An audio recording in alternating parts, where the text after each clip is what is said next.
आऊज़ु बिल्लाहि मिनश शैतानिर रजीम बिस्मिल्लाहिर्रहमानिर्रहीम। अस्सलाम वालेकुम मेरे प्यारे व्यूअर्स, कैसे हैं आप? उम्मीद है खैरियत से होंगे और दुआ गो हूँ कि आप हमेशा खुश और हंसते मुस्कुराते रहें। आज जो रेसिपी मैंने आप लोगों से शेयर करनी है वो हैं मुंगरे गोश्त। मुंगरे बहुत ही मज़े के होते हैं।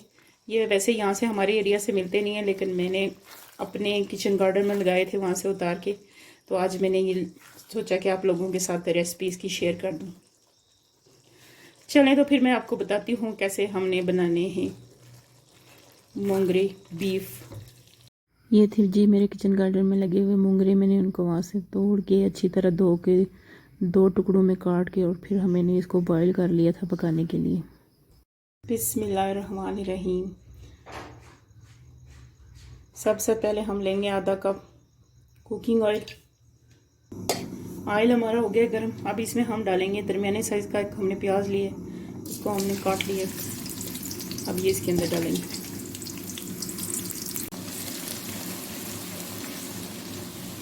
प्याज हमारा थोड़ा ब्राउन सा हो गया। अभी हम इसमें डाल देते हैं 1 टेबल स्पून लहसुन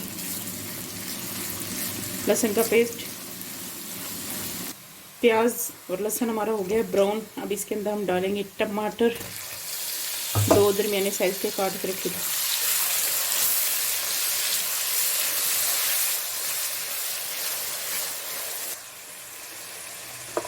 अभी हम इसके अंदर डालेंगे 2 टीस्पून नमक,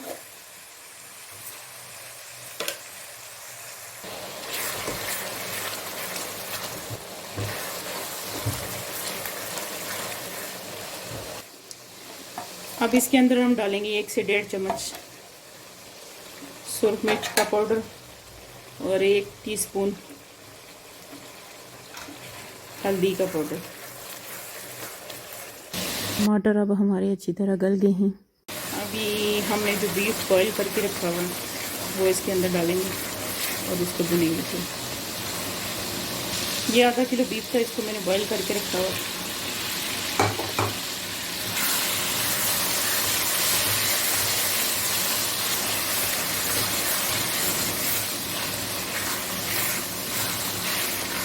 इसके साथ हम थोड़ी थोड़ी जो बीफ की यखनी है वो भी डालेंगे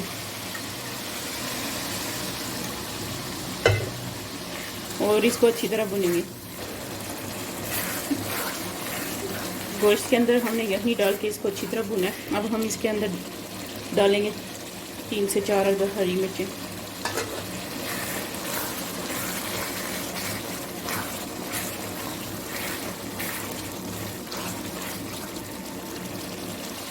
अभी मसाले ने ऑयल छोड़ना शुरू कर दिया। अब हम इसके अंदर डालेंगे मोंगरे जो हमने बॉईल करके रखे हुए।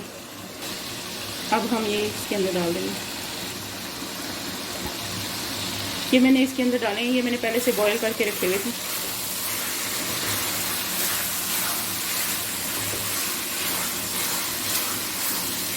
अब इसी के साथ अच्छी तरह मिक्स करके हम इनको हल्की आंच पे दम पे रख देंगे पकने के लिए। अभी हम इसको कवर करके 5 से 7 मिनट के लिए रख देंगे पकने। 7-8 मिनट दम पे रखने के बाद ये हमारे मुंगरे हो चुके हैं तैयार। तो व्यूअर्स, ये थी हमारी आज की रेसिपी और आपने वीडियो को फुल वॉच करना है। अगर अच्छा लगे तो सब्सक्राइब करें, लाइक करें और शेयर करें अपने फ्रेंड्स और फैमिली के साथ। नेक्स्ट आपसे मुलाकात होगी एक नई रेसिपी के साथ। तब तक के लिए अल्लाह हाफिज़।